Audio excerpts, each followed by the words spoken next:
Class में हमने sulphates के बारे में बात की थी, सल्फेट की स्टेबिलिटी की बात कर ली थी, सोलबिलिटी की बात कर ली थी। अब हम आगे चलेंगे और हमारी आज की इस कहानी में एनोमलस बिहेवियर ऑफ लिथियम की बात कर रहे हैं। लिथियम का होता है शरारती बिहेवियर, सारे बच्चे जानते हैं। लिथियम का शरारती बिहेवियर क्यों है, बाकी मेंबर से लिथियम का बिहेवियर अलग क्यों है, इसकी हम बात कर रहे होंगे। The anomalous behaviour of lithium is due to following reasons. Lithium का जो डिफरेंट बिहेवियर है बाकी मेंबर से, ये इन दो रीजंस की वजह से है। Small size of its atom and ion, इसके एटम और आयन का स्मॉल साइज है इस वजह से, और दूसरा हाई पोलराइजिंग पावर, एनायन को खींचने की ताकत लिथियम प्लस की मिलती है ज्यादा, इसकी होती है हाई पोलराइजिंग पावर। और ये हाई पोलराइजिंग पावर, एनायन को खींचने की जो ताकत है, ये डिपेंड करती है चार्ज डेंसिटी पर। चार्ज डेंसिटी है चार्ज बाय साइज,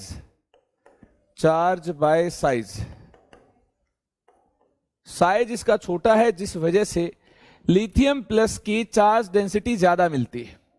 अगर इसकी चार्ज डेंसिटी ज्यादा है तो पोलराइजिंग पावर ज्यादा है। पोलराइजिंग पावर चार्ज डेंसिटी पर डिपेंड करती है।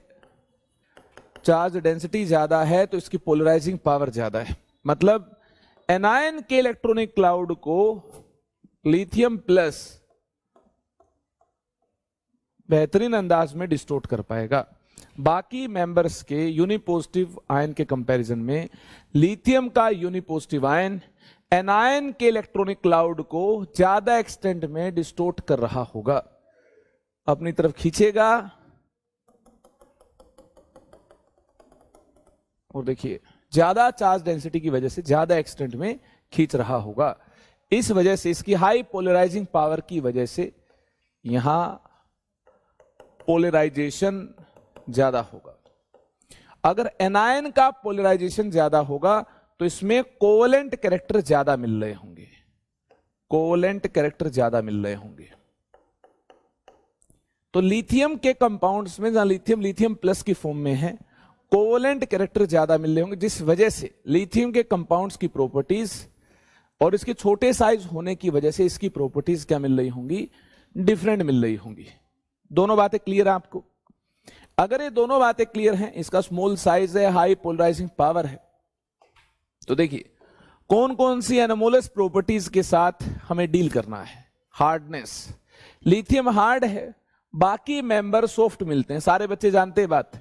Lithium is much harder than other members, point number 1। ये लिथियम का पहला एनोमलस बिहेवियर। दूसरा बिहेवियर देखिए, एनोमलस बिहेवियर देखिए, melting point, boiling point. Lithium का मेल्टिंग पॉइंट, बॉइलिंग पॉइंट ज्यादा मिलता है क्योंकि मेटालिक बॉन्डिंग जो है ये साइज पर डिपेंड करती है। जो एटम्स यार मेटालिक बॉन्ड बना रहे हैं, उनका साइज अगर छोटा है तो मेटालिक बॉन्डिंग की जो स्ट्रेंथ होगी ये ज्यादा होगी। अगर मेटालिक बॉन्डिंग स्ट्रेंथ ज्यादा होगी तो लिथियम का मेल्टिंग पॉइंट, बॉइलिंग पॉइंट ज्यादा है, सोडियम का कम है, और इस प्रकार से डाउन द ग्रुप मूव करने पर melting point, boiling point decrease कर रहा होगा, जिसके बारे में हमारा डिस्कशन ऑलरेडी हो चुका है। रिएक्टिविटी, लिथियम जो है ये लेस रिएक्टिव है। लिथियम की आयोनाइजेशन एनर्जी ज्यादा है। स्मॉल साइज की वजह से जो आयोनाइजेशन एनर्जी है लिथियम की, आयोनाइज करने के लिए जो एनर्जी रिक्वायर्ड है, ये आयोनाइजेशन एनर्जी लिथियम की ज्यादा है। अगर आयोनाइजेशन एनर्जी ज्यादा है तो रिएक्टिविटी क्या होगी, कम होगी। डाउन द ग्रुप जाने पर साइज बढ़ जाएगा, इलेक्ट्रॉन न्यूक्लियस से दूर मिल रहा होगा, मतलब इलेक्ट्रॉन को निकालने के लिए कम एनर्जी रिक्वायर्ड होगी। कम एनर्जी रिक्वायर्ड होगी तो रिएक्टिविटी क्या मिल रही होगी, जल्दी इलेक्ट्रॉन निकल जाएगा तो रिएक्टिविटी ज्यादा होगी। डाउन द ग्रुप मूव करने पर तो लिथियम क्या होगा, फिर डाउन द ग्रुप मूव करने पर रिएक्टिविटी ज्यादा होगी तो लिथियम क्या होगा, लेस रिएक्टिव। क्या होगा, लेस रिएक्टिव। रिड्यूसिंग एजेंट की बात कर लें, लिथियम जो है among members of group 1 strongest reducing agent है। पानी में जब यार ये रिड्यूसिंग एजेंट की तरह काम कर रहा होगा तो लिथियम का इलेक्ट्रॉन देने वाला जो बिहेवियर, इलेक्ट्रॉन लूज करने वाला जो बिहेवियर है, ये सबसे हाईएस्ट मिलता है, ज्यादा मिलता है। इसके बारे में हम पहले भी बातचीत कर चुके हैं। High hydration of lithium plus की वजह से ऐसा मिलता है। बातचीत हमारी हो चुकी है, याद है आपको। सोडियम से सीजियम ये जो बिहेवियर इंक्रीज करता है, लेकिन लिथियम का हाईएस्ट मिलता है। अब नॉर्मली लिथियम का क्या मिलता है? हाईएस्ट मिलता है। This is due to high hydration of lithium plus. Detail में जानना चाहते हो तो मुझे लगता है लेक्चर नंबर 2 में हमने बात की थी। लेक्चर नंबर 2 को देख लीजिए, रिड्यूसिंग एजेंट की तरह कैसे सबसे ज्यादा अच्छे से काम करता है, इसके बारे में हमारी बातचीत लेक्चर नंबर 2 में हो चुकी है। Combustion in air, lithium forms monoxide and nitride. Lithium जो है मोनोऑक्साइड और नाइट्राइड इन दोनों का मिक्सचर बनाता है, लेकिन जो और मेंबर्स हैं they do not form, other members do not form nitrides. और जो मेंबर है वो नाइट्राइड्स नहीं बनाते हैं। लिख लो, other members do not form nitrides. Other members का सिमिलर बिहेवियर नहीं मिलता है। लिथियम ही एक ऐसा मेंबर जो नाइट्राइड बनाएगा, और जो अदर मेंबर्स हैं वो ऑक्साइड के अलावा पेरोक्साइड एंड सुपरऑक्साइड बनाने की टेंडेंसी भी रखते हैं। तो आप लिख लेंगे, other members do not form nitrides, they have tendency for the formation of peroxide and superoxide, for the formation of peroxide and superoxide in presence of O2, in presence of O2।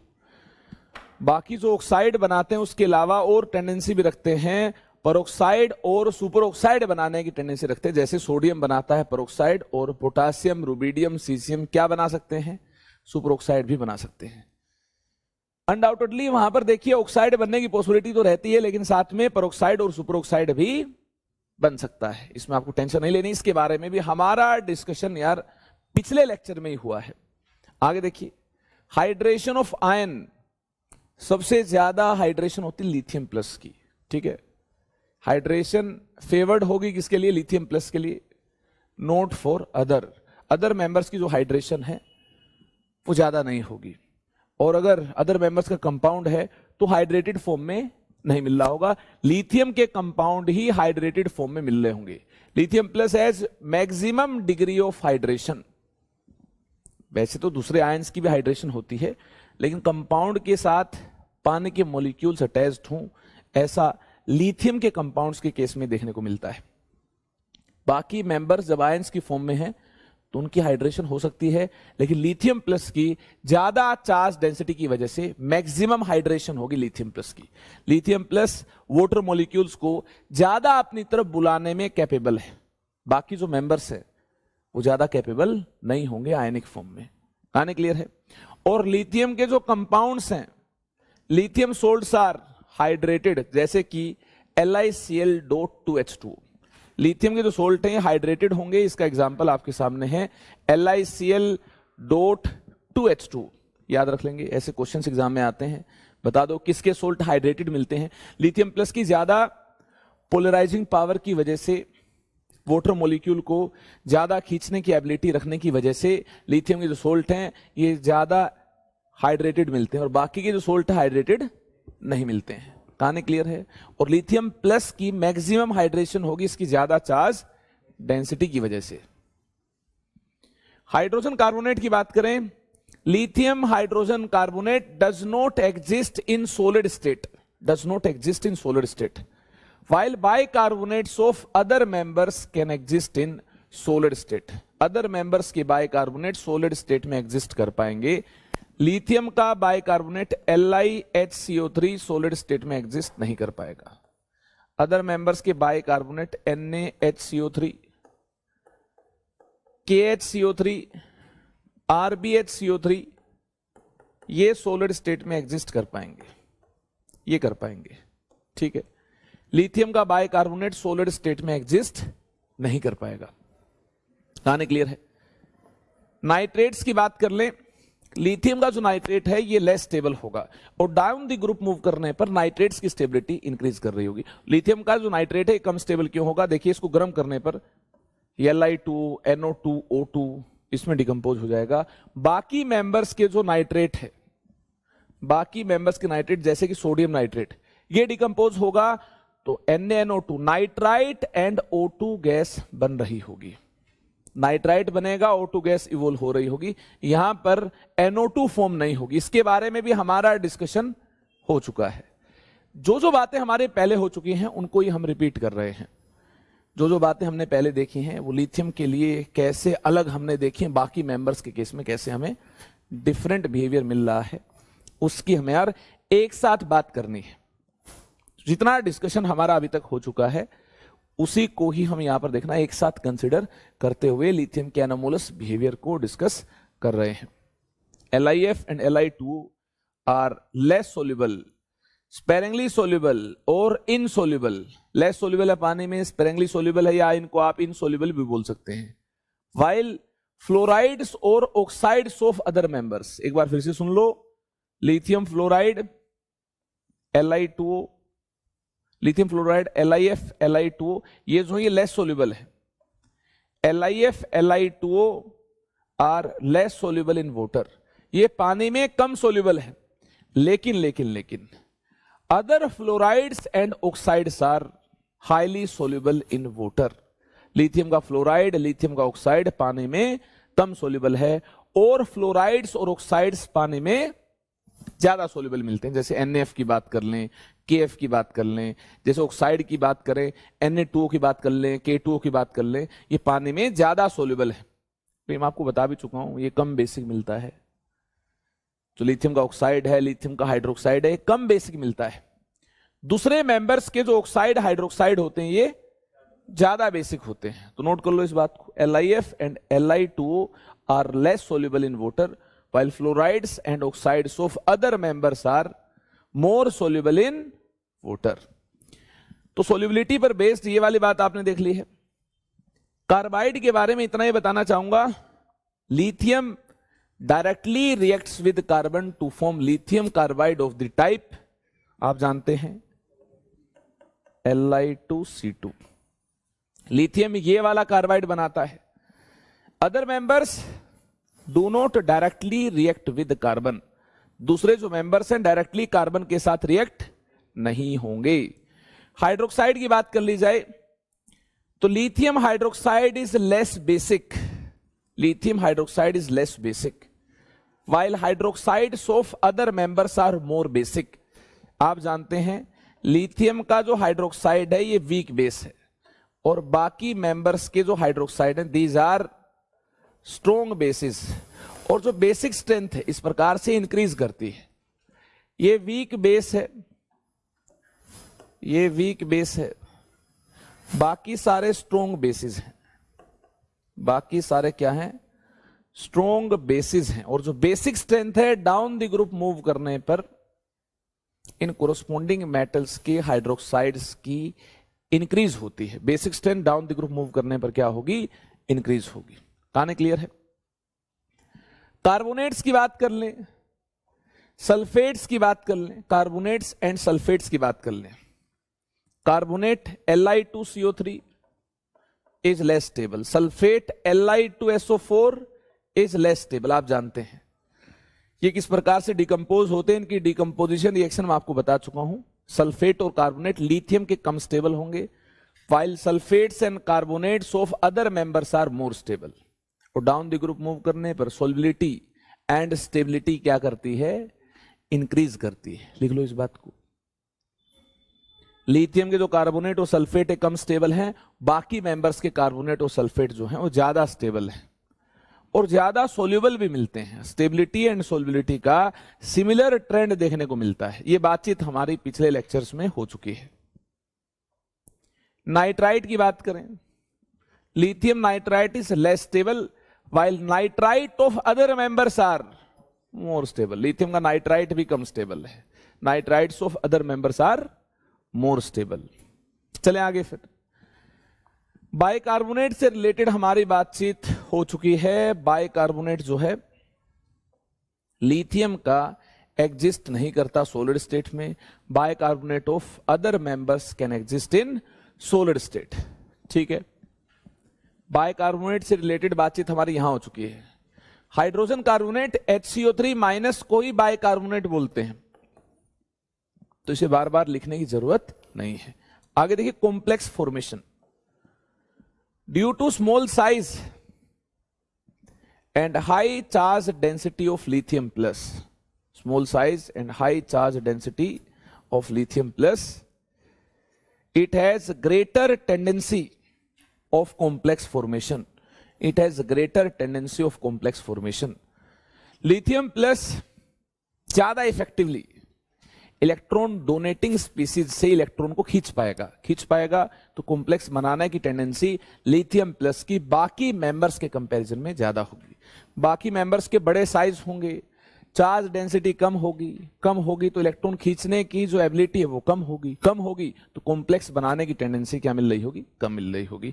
इस point को भी हमने complex formation में detail में discuss कर लिया है। मुझे तो लगता है ये सारे पॉइंट ही रिपीट हुए हैं, है ना, सारे पॉइंट ही रिपीट हुए हैं, इसमें कोई टेंशन नहीं होनी चाहिए। जिन जिन बच्चों ने पिछले 3 लेक्चर ध्यान से अटेंड किए हैं, मुझे नहीं लगता उन बच्चों को इसमें कोई भी डाउट आया होगा। जिन्होंने लेक्चर अटेंड करने में, रिवाइज करने में पूरा मन नहीं लगाया है, पूरी शिद्दत के साथ काम नहीं किया है, उनको दिक्कत हो सकती है। उनकी मैं भी टेंशन नहीं लूंगा, है ना। जो सीरियस पढ़ाई करने वाले बच्चे हैं उनकी टेंशन मैं भी लूंगा। चले आगे फिर। तो ये था लिथियम का कुछ अलग बिहेवियर, ठीक है ना, एनोमोलस बिहेवियर, बाकी मेंबर से डिफरेंट बिहेवियर।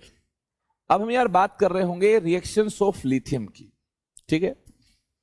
एक चार्ट हम बनाएंगे इस प्रकार से, रोड मैप बनाएंगे हम, है ना। बहुत सारी रिएक्शंस की बात कर रहे होंगे, लिथियम की तमाम रिएक्शंस जो हमारे सिलेबस में हैं वो देख लो।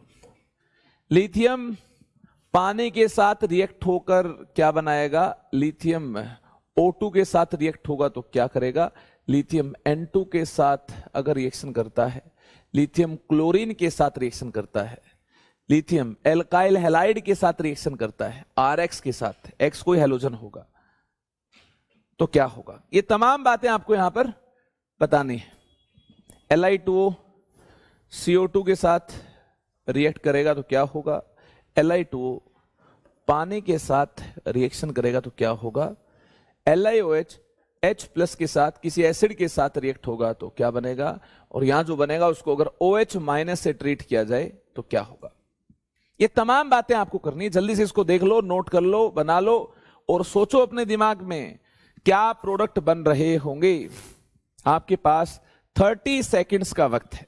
लिथियम की कुछ प्यारी प्यारी रिएक्शंस आप देख रहे हैं, उम्मीद आपने यार अटेम्प्ट कर लिया होगा, इसको नोट कर लिया होगा।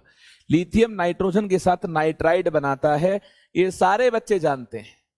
और नाइट्राइड का फॉर्मूला होता है Li3n। क्या फॉर्मूला होता है, लिथियम से नाइट्रोजन इलेक्ट्रॉन का ट्रांसफर हुआ होगा, नाइट्रोजन की वैलेंस शेल में 5 इलेक्ट्रॉन है, 3 चाहिए तो ये बनाएगा N3-। एक एटम तो 1 इलेक्ट्रॉन डोनेट कर सकता है, Li+।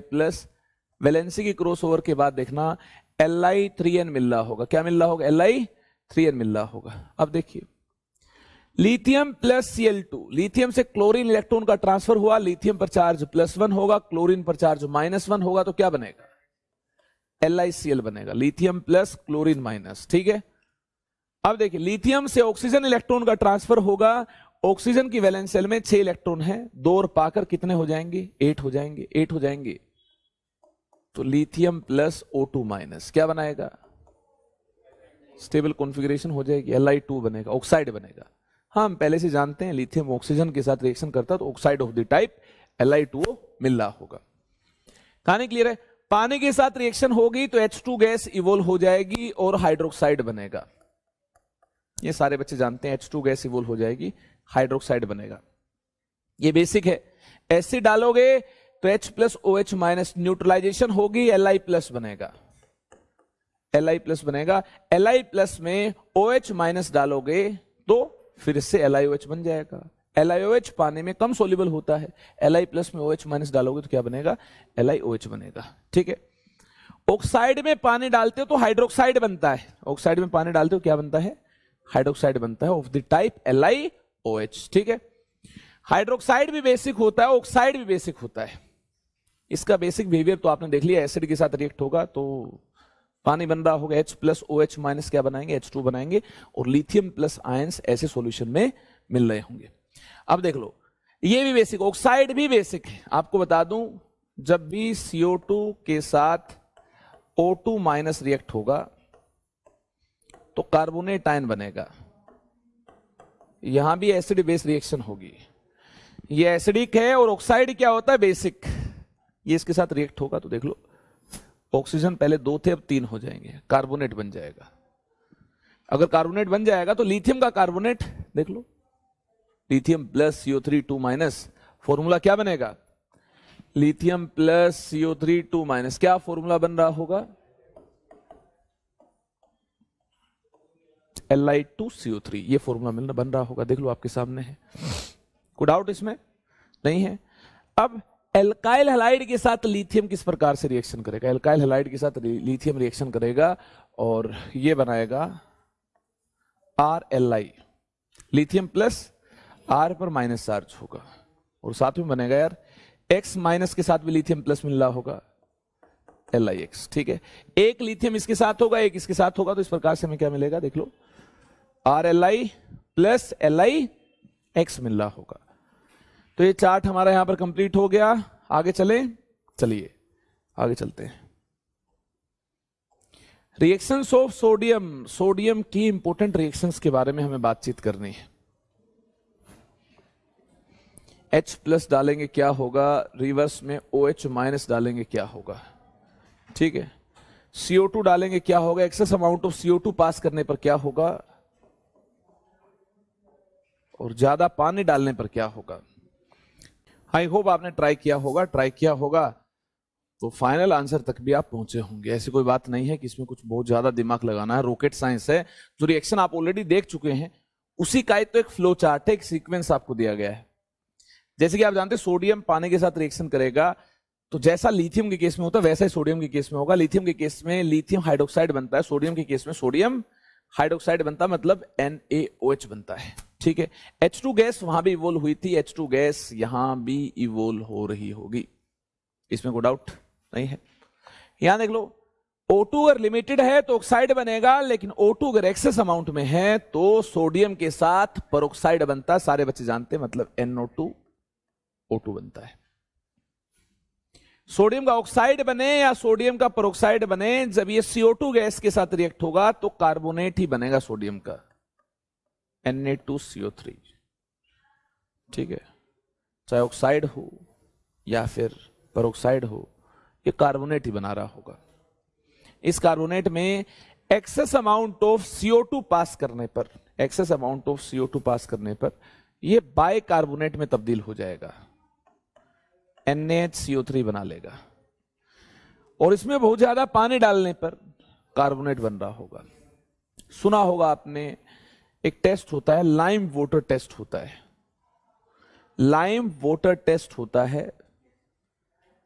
CO2 में अगर CaOH ट्वाइस हम डाल देंगे तो कैल्शियम कार्बोनेट बन जाता है, और कैल्शियम कार्बोनेट से एक्सेस अमाउंट ऑफ CO2 पास कर दें तो जो व्हाइट टर्बिडिटी आती है कैल्शियम कार्बोनेट की वो खत्म हो जाती है। क्यों? क्योंकि कैल्शियम कार्बोनेट डिसोल्व हो जाता है। कैल्शियम कार्बोनेट क्या बना लेता है, बाइकार्बोनेट बना लेता है। सिमिलर मैनर में CO2 को जब लार्ज क्वांटिटी में आप पास कर रहे होगे तो कार्बोनेट किस में कन्वर्ट हो जाएगा, बाइकार्बोनेट। उसमें पानी डाल दोगे तो, डाइल्यूट कर दोगे इसको तो वापिस से क्या बन जाएगा, कार्बोनेट बन जाएगा। कहानी क्लियर है। अमोनिया के साथ रिएक्शन करते हैं तो हमें अमोनिएटेड कैटायन और अमोनिएटेड इलेक्ट्रॉन मिलते हैं, लेकिन after long time H2 gas evolve हो जाएगी, अमाइड मिलता है, आप जानते हैं NaNH2 plus H2, H2 gas evolve हो जाएगी, अमाइड बनता है। आई होप ये आपको याद होगा, काफी पहले इससे रिलेटेड हमारा डिस्कशन हो चुका है। पिछले लेक्चर्स को उठाकर देखिए, मुझे याद आया कि लेक्चर नंबर 3 में था शायद ये काम, लेक्चर नंबर 3 में ये काम हमने कंप्लीट कर लिया है। सोडियम की रिएक्शन क्लोरीन के साथ कराएंगे तो यार NaCl बन रहा होगा, इलेक्ट्रॉन का ट्रांसफर होगा, Na प्लस Cl माइनस बनेगा, मतलब NaCl बन रहा होगा। बेस की रिएक्शन किसी एसिड के साथ हम करवाएंगे तो सोल्ट बनेगा, न्यूट्रलाइजेशन रिएक्शन होगी, पानी बनेगा, सोल्ट बनेगा, पानी बनेगा। इस प्रकार से न्यूट्रलाइजेशन रिएक्शन होगी, ये बन जाएगा। OH माइनस डालेंगे तो वापिस से क्या बन जाएगा, NaOH बन जाएगा। कहानी क्लियर हुई? चलिए, लिथियम की इंपोर्टेंट रिएक्शंस आपने देख ली, सोडियम की देख ली, अब पोटासियम की इंपोर्टेंट रिएक्शंस को देखने की बारी आ गई है। अरे नोट कर लिया है ना? तो देखिए फिर इसका बिहेवियर कैसा होगा, है ना? मिल बांट कर देखेंगे तो मुझे लगता है ज्यादा अंडरस्टैंडिंग बनेगी। केवल मैं इधर से चिल्लाता रहूंगा, उधर से आप इसको अंडरस्टैंड नहीं करेंगे तो मजा नहीं आएगा। आप भी मेरे साथ साथ अंडरस्टैंडिंग बनाने की कोशिश कर रहे होंगे और पूरा ध्यान लगाएंगे, तभी सारी बातें आपको समझ आएंगी। तो देखिए, K प्लस H2O जैसे LiOH बना था, लिथियम प्लस H2O से जैसे Na प्लस H2O से NaOH बना था, सिमिलर मैनर में क्या बन रहा होगा, KOH बन रहा होगा। इसमें कोई डाउट? पोटासियम की O2 के साथ हम रिएक्शन अगर कर रहे होंगे तो ऐसे केस में अगर O2 लिमिटेड हुआ तो ऑक्साइड बन जाएगा, लेकिन O2 एक्सेस अमाउंट में हुआ तो सुपर ऑक्साइड बनेगा। सुपर ऑक्साइड, ऑक्साइड या परऑक्साइड में पानी डालते हो, वार्म वाटर डालते हो तो बनता क्या है, हाइड्रोक्साइड ही बनता है। क्या बनता है? गर्म पानी डाल दिया तो इस प्रकार से हाइड्रोक्साइड बन गया। इसमें कोई डाउट? अगर आप इसमें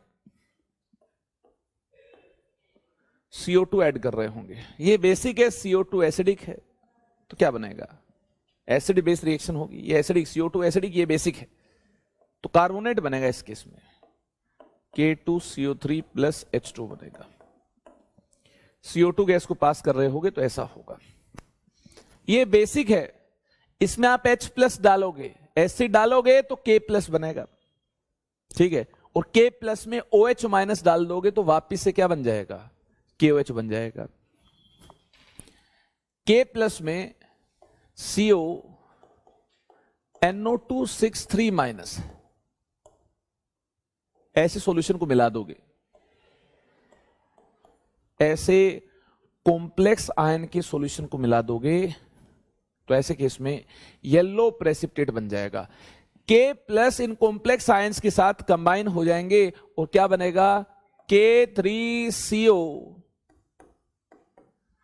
NO2 ये बन जाएगा। K3CO NO2 ये आपको येलो प्रेसिपिटेट मिल जाएगा, ये आपको येलो प्रेसिपिटेट मिल जाएगा। कहानी क्लियर है? तो ये येलो प्रेसिपिटेट इस बात का सबूत होगा कि यहां पर हमारे पास पोटासियम प्लस आयंस हैं। तो ऐसे कॉम्प्लेक्स आयन के सॉल्यूशन को डाल दोगे तो येलो प्रेसिपिटेट ये इंडिकेट कर रहा होगा कि सॉल्यूशन में कैसे आयंस थे, पोटासियम प्लस आयंस थे। इसके बाद हेडिंग डाल लो, some important compounds of group 1।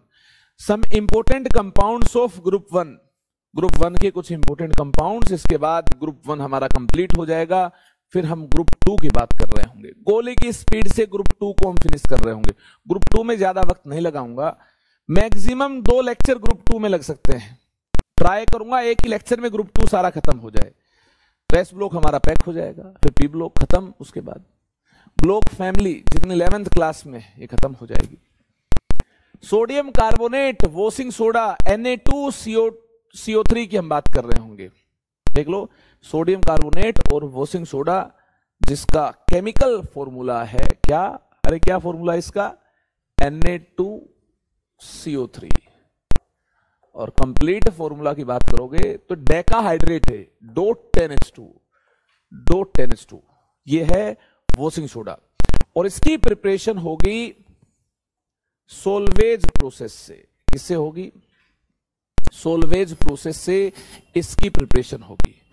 Raw materials क्या यूज होंगे, ब्राइन सॉल्यूशन। किसको बोलते हैं ब्राइन, एक बार तो क्वेश्चन यही आ गया था एग्जाम में, ब्राइन सॉल्यूशन क्या है, किसको बोलते हैं ब्राइन, एक्वस NaCl सॉल्यूशन को ब्राइन सॉल्यूशन बोलते हैं। Brine solution, ammonia, limestone, source of CO2, है ना, ये इसके रॉ मटेरियल होंगे। क्या रिएक्शन होगी, देख लो रिएक्शन क्या होगी, ammonia plus CO2 plus ammonia plus CO2 plus NaCl, ठीक है ना, ये काम होगा। NaCl का रोल हम बाद में देख लेंगे, फिलहाल अमोनिया प्लस CO2 प्लस पानी, इसका रोल देख लो आप, है ना, एक्वस मीडियम होगा, पानी तो होगा ही। पहले इसका रोल देख लो, NaCl का रोल, इसके बाद आपको समझ आ जाएगा। स्टेप नंबर 1 क्या होगा, CO2 और पानी बनाएंगे H2CO3। CO2 और पानी क्या बनाएंगे, CO2 प्लस H2O,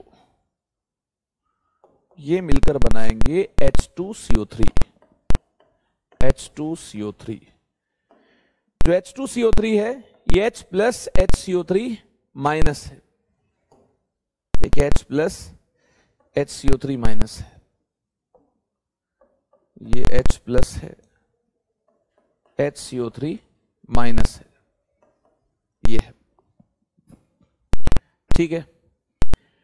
जो H प्लस है ये अमोनिया के साथ यार क्या बनाएगा, अमोनियम आयन बनाएगा। अमोनिया बेसिक है, अमोनिया बेसिक है, H प्लस अमोनिया के साथ अमोनियम आयन बनाएगा, और ammonium ion plus HCO3 minus, ammonium ion plus HCO3 minus क्या बन जाएगा इससे, अरे अमोनिया प्लस H प्लस से तो अमोनियम आयन NH4 प्लस बन गया, और इसके साथ HCO3 माइनस मिलकर क्या बनाएगा, अरे क्या बनाएगा, NH4 यहां से, NH4 प्लस यहां से, HCO3 माइनस यहां से, NH4 HCO3 बनेगा, यहां से क्या बनेगा, NH4 HCO3 बनेगा यहां से। आई होप ये कहानी आपको क्लियर है। ये अगर आपने बना लिया है तो इसके बाद देखिए, इसके बाद देखिए और लिखिए, जो NH4CO3 है, NH4HCO3 है, इसमें डालेंगे NaCl। अगले स्टेप को इस प्रकार से अंडरस्टैंड करना, इसमें डालेंगे NaCl।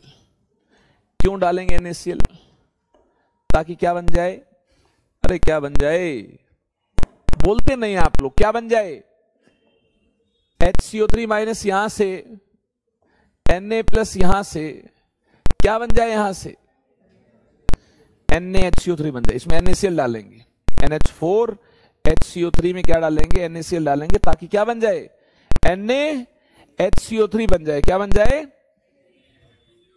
और NH4 प्लस यहां से, NH4 प्लस यहां से, ध्यान से देखना, समझ आए तभी बोलना कि हाँ समझ आ गया है। NH4 प्लस यहां से और Cl माइनस यहां से, यहां से क्या बन जाएगा, NH4Cl। मुझे लगता है कि यहां बन रहा होगा NaHCO3, sodium bicarbonate plus NH4Cl plus NH4Cl। जो NaHCO3 है दिस इज लेस सोल्यूबल, ये क्या होता है, कम सोल्यूबल होता है, लेस सोल्यूबल होता है। इट कैन बी फिल्टर्ड, इसको फिल्टर किया जा सकता है, and can be separated from NH4Cl due to low solubility of NaHCO3, due to less solubility of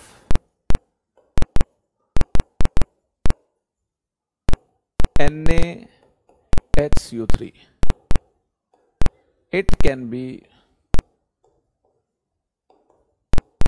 filtered and separated from NH4Cl and impurities, इसको हम impurities से सेपरेट कर पाएंगे, ठीक है। impurities से सेपरेट करने के बाद हमें NaHCO3 प्योर मिल रहा होगा, we get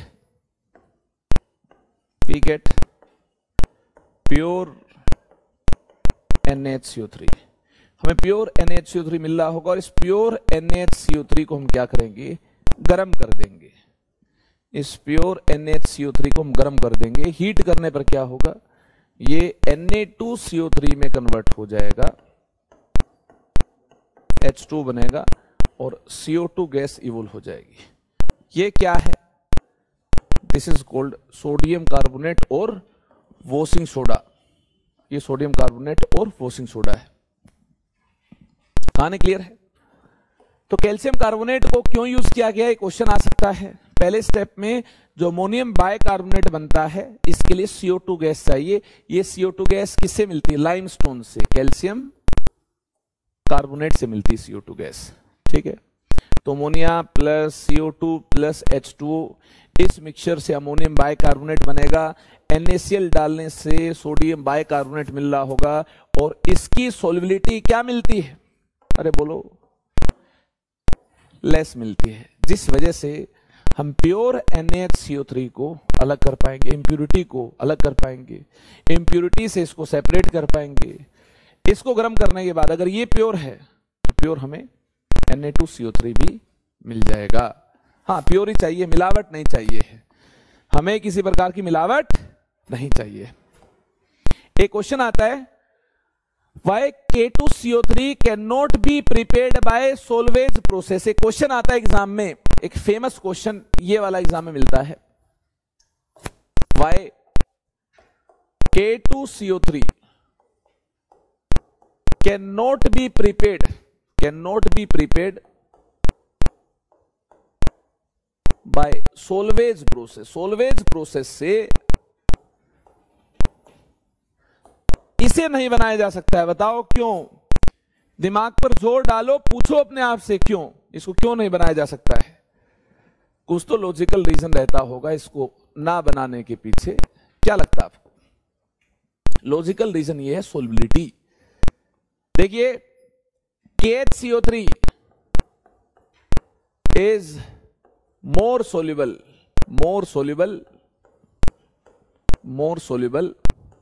than NaHCO3।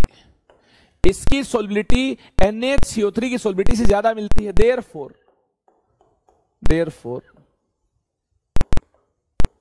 it cannot be separated, KHCO3 cannot be separated from impurities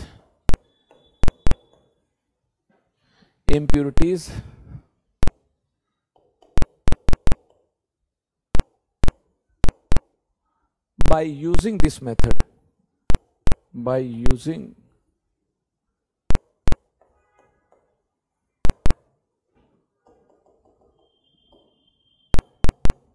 this method,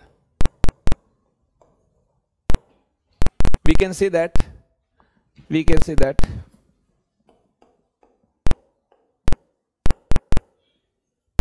pure K2CO3 cannot be prepared by, अगर इसको सेपरेट ही नहीं किया जा सकता है तो बोल सकते हैं we can say that pure K2CO3 cannot be prepared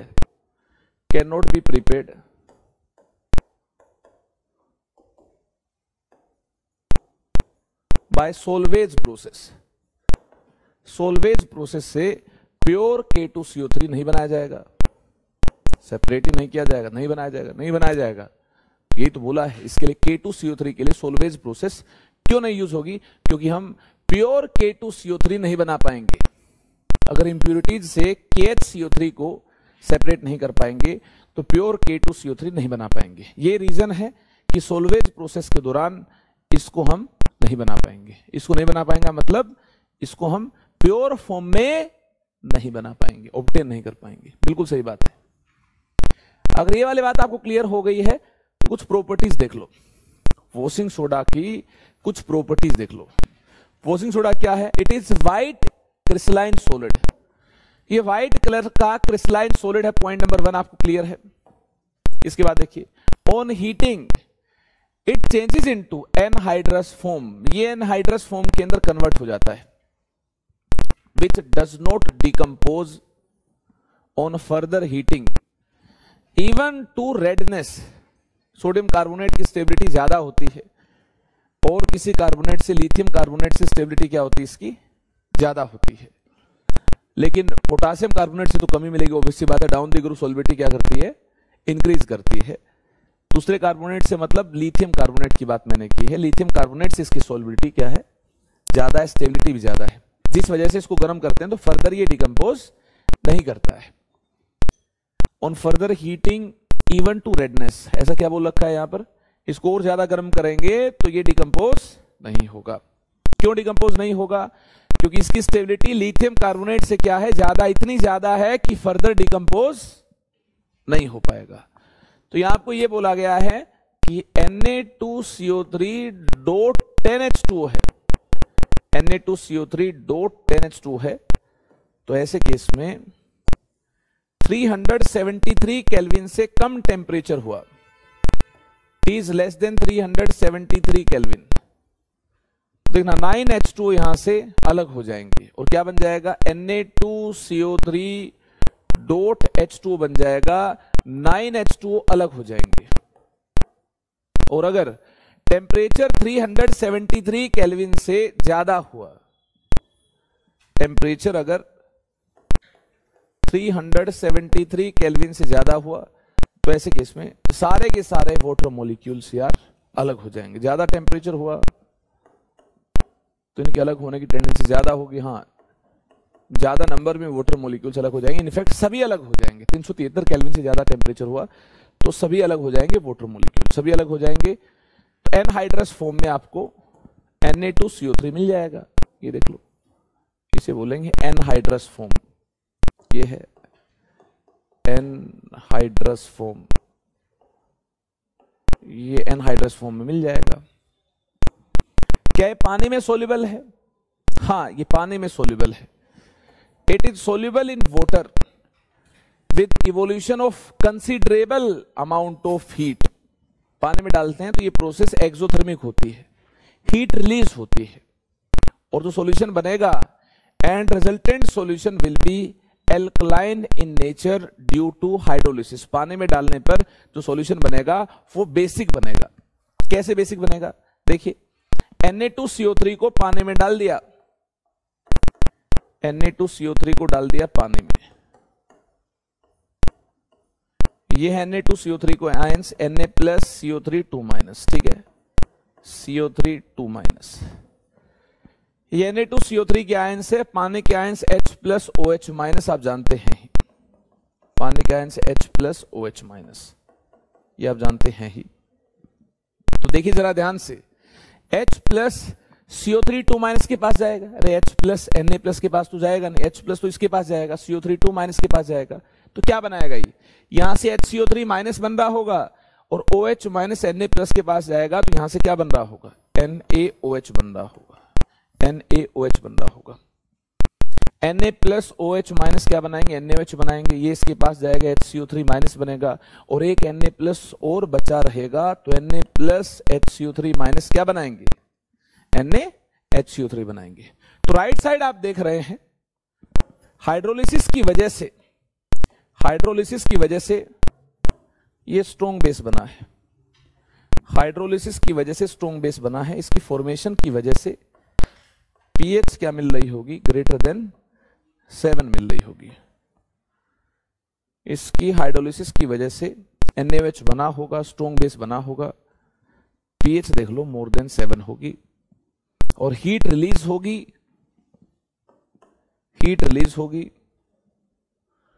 तो आप क्या बोल देंगे, प्लस हीट होगा, यहां पर हीट रिलीज होगी, तो डेल्टा H नेगेटिव होगा, मतलब ये प्रोसेस एक्सोथर्मिक होगी, ये प्रोसेस एक्सोथर्मिक होगी। आई होप ये कहानी आपको क्लियर हो गई होगी। इस प्रकार से यार ये हाइड्रोलाइज होगा, पानी से रिएक्ट होगा, ये चीजें बनेंगी, साथ में हीट भी रिलीज होगी और प्रोसेस एक्सोथर्मिक होगी, ठीक है। डेल्टा H इसका क्या होगा, नेगेटिव होगा। आगे देखिए, कुछ केमिकल प्रॉपर्टीज की बात कर रहे होंगे। ये तो हमने बात की पानी में डालेंगे क्या होगा, सोल्यूबल होगा कि नहीं होगा, हीट करेंगे तो डिकम्पोज होगा कि नहीं होगा, फर्दर डिकम्पोज नहीं होगा, वाटर मॉलिक्यूल्स अलग होंगे, फर्दर डिकम्पोज नहीं होगा, दिखने में कैसा होगा, व्हाइट क्रिस्टलाइन सॉलिड होगा, व्हाइट कलर का होगा, सॉलिड फॉर्म में मिलता है, जो इसकी रो फॉर्म है कौन सी है, सॉलिड फॉर्म है। अब देखिए केमिकल प्रॉपर्टीज की हम बात कर रहे होंगे, किस प्रकार से डिफरेंट केमिकल्स के साथ सोडियम कार्बोनेट यानी वॉशिंग सोडा रिएक्ट हो रहा होगा। एक्शन ऑफ एसिड, जैसा कि आपने देखा इसका सॉल्यूशन एल्कलाइन होता है, इसका सॉल्यूशन बेसिक होता है, स्ट्रॉन्ग बेस बनता पानी के साथ रिएक्शन के दौरान। अगर सोडियम कार्बोनेट बेसिक है तो ऐसे केस में ये एसिड के साथ रिएक्ट होगा, और Na2CO3 एसिड के साथ रिएक्ट हो, ये तो फेमस टाइट्रेशन है। इस टाइट्रेशन का क्या नाम है, आयनिक चैप्टर में आपने जरूर अंडरस्टैंड किया होगा, ये एक फेमस टाइट्रेशन है, याद है? या फिर चीजें इधर से आप डालते हो इधर से निकाल देते हो, या चीजें इधर से दिमाग तक जाती हैं? क्या है आपके साथ? अरे कैसे हो आप लोग? मुझे लगता नहीं कि याद है। कौन सा टाइट्रेशन है ये? अरे पागल इंसान, जेल डाल मेथड। अपने आप से उम्मीद तो बहुत ज्यादा है, काम करते नहीं हो, कैसे काम चलेगा? कैसे चलेगा काम? मतलब टॉपिक का नाम ही गायब है। टॉपिक तो दूर की बात है, नाम गायब हो गया। माफ नहीं करेगा ऊपर वाला, और माफ ना करने का मतलब है सिलेक्शन नहीं होगा। सिंपल बात है। टॉपिक को खा जाओगे तो भैया कहां से सिलेक्शन होगा? नहीं होगा। कितने भी सीरियस रहो, एकदम से बहुत सीरियस होने से तो कुछ नहीं होगा। एकदम से बहुत सीरियस होने पर तो हॉस्पिटल में एडमिट हो सकते हो, बाकी सिलेक्शन तो बिल्कुल नहीं होगा। सिलेक्शन के लिए कंसिस्टेंसी चाहिए होती है, मतलब लगातार काम करते रहो। वो पागलपन, वो जुनून आपके अंदर होना चाहिए। ये डबल टाइट्रेशन है। क्या है? डबल टाइट्रेशन है ये। पहले हम फिनोप्थलीन इंडिकेटर को यूज कर रहे होंगे और फिर मिथाइल ऑरेंज को यूज कर रहे होंगे। आयनिक में याद आया होगा डबल टाइट्रेशन, आपको नहीं याद आया होगा तो पागल हो आप लोग। इस जीवन में तो आपका कुछ हो नहीं पाएगा अगर ये याद नहीं आया तो। अगर आप अपने आप को सीरियस जेई और नीट एस्पिरेंट मानते हो और फिर आपको याद नहीं है, फिर कह रहा हूं आपका सिलेक्शन नहीं होगा। हाँ, आपको ये लगता है कि हाँ अभी इंप्रूवमेंट करने के बहुत सारे स्कोप बचे हुए हैं, अभी हमें और इंप्रूव करना है, और ये नहीं आता। अपनी कमी को अगर आप महसूस करते हो, पहचानते हो, फिर तो सिलेक्शन हो ही जाएगा। अब टीचर होकर बददुआएं तो दूंगा नहीं आपको। क्यों दूंगा? H+Cl-, ठीक है, इसके आयंस ये है। तो मुझे तो लगता है ये इसके पास जाएगा, इसके पास ये जाएगा, ठीक है। ये एक दूसरे की तरफ अट्रैक्ट होंगे, ये एक दूसरे की तरफ अट्रैक्ट हो रहे होंगे, तो यहां से तो बनेगा NaCl। क्या बनेगा? NaCl बनेगा। और यहां से क्या बनेगा? HCO3- बनेगा, और एक Na+ और होगा जो देखना नेगेटिवली चार्ज्ड HCO3 की तरफ क्या होगा? अट्रैक्ट होगा। तो यहां से NaHCO3 बन जाएगा। HCO3- और Na+ एक दूसरे के साथ मिलकर क्या बनाएंगे? NaHCO3 बनाएंगे। अब आगे देखिए, Na2CO3 से NaHCO3 बना। ये जो NaHCO3 है ये फर्दर HCl के साथ रिएक्ट होगा। क्या बनेगा? क्या बनेगा? देख लो, NaHCO3 Na+HCO3- के कॉम्बिनेशन से बना है, और इसमें डाल दिया हमने HCl, मतलब H+ है, Cl- है, इसमें डाल दिया। तो क्या होगा? H+ HCO3- के पास जाएगा, तो यहां से बन रहा होगा H2CO3। क्या बन रहा होगा? यहां से H2CO3 बन रहा होगा यहां से। और Na+Cl-, यहां से क्या बनेगा? NaCl बनेगा। Na+Cl- यहां से क्या बनेगा? NaCl बनेगा। Na+Cl- NaCl बनेगा। HCO3- H+ यहां से क्या बनेगा? H2CO3 बनेगा। H+ HCO3- यहां से क्या बनेगा? H2CO3 बनेगा। और ये जो H2CO3 है ये अनस्टेबल होता है, ये डिकम्पोज कर जाता फर्दर किसमें? H2+ CO2 में। ये अनस्टेबल होता है। ऐसा टाइट्रेशन दो स्टेप में हो, इसे डबल टाइट्रेशन बोलते हैं, और दोनों स्टेप के लिए डिफरेंट इंडिकेटर यूज होते हैं। ये काम हम आयनिक चैप्टर में कर रहे होंगे, ठीक है। जब ऑनलाइन लेक्चर आएंगे तो आयनिक चैप्टर के अंदर ये काम हम कर रहे होंगे। स्टेप नंबर 1 ये है, स्टेप नंबर 2 ये है, स्टेप नंबर 2 ये है। ऐसे टाइट्रेशन को डबल टाइट्रेशन बोला जाता है। This is called double titration. इसे बोलेंगे डबल टाइट्रेशन। 2 स्टेप में हुआ है। पहले एंड पॉइंट को फिनोप्थलीन इंडिकेटर यूज करते हुए डिटेक्ट किया जाता है, दूसरे एंड पॉइंट को मिथाइल ऑरेंज या फिर मिथाइल रेड इंडिकेटर यूज करते हुए डिटेक्ट करते हैं। अगर आपने आयनिक चैप्टर में पढ़ रखा है तो लिख लो, नहीं पढ़ रखा है तो जब आयनिक चैप्टर को आप कवर कर रहे होंगे तब सीख लेंगे, कोई टेंशन नहीं है। ऑनलाइन लेक्चर आएंगे लेकिन बाद में आएंगे। Formation of CO2, sodium bicarbonate gets precipitated. आप जानते हैं कार्बोनेट में एक्सेस अमाउंट ऑफ CO2 पास कर देंगे, कार्बोनेट में ज्यादा CO2 पास कर देंगे तो जानते हैं बाइकार्बोनेट बनता है। अरे कार्बोनेट में ज्यादा CO2 पास करने पर क्या बनता है? बाइकार्बोनेट बनता है, NaHCO3 बनता है। CO2 पास करने पर क्या होगा? NaHCO3, जिसकी सोल्युबिलिटी कम है, ये प्रेसिपिटेट हो जाएगा। बताइए कहानी क्लियर है कि नहीं है? अरे ये प्रेसिपिटेट हो जाएगा कि नहीं हो जाएगा? बिल्कुल हो जाएगा। ज्यादा CO2 पास करने पर देखना बाइकार्बोनेट आयन बने हैं